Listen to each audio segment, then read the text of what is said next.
Friday, everyone. I'm Ann Birchard. I'm an independent Stampin' Up! Demonstrator, and I like to create crafting connections one card at a time. Today's card, we're using the Amazing Year, the Soft Pastels Assortment, and some watercolor. Sit back, relax, enjoy the music. All the supplies I've used are in the description box below. Let's make a card.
And I'm going to call that done. What a pretty birthday card.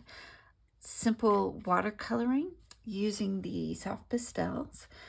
For the edge of the, of the watercolor, I just used my fingernail to roughen it up. If you don't have long fingernails, you can use the side of your scissors. Just be careful. Decorated the inside, decorated the envelope, and it's ready for a birthday. Thank you so much for watching. Hope you enjoyed it. Don't forget to like, share, and subscribe, and we'll see you next week. Bye.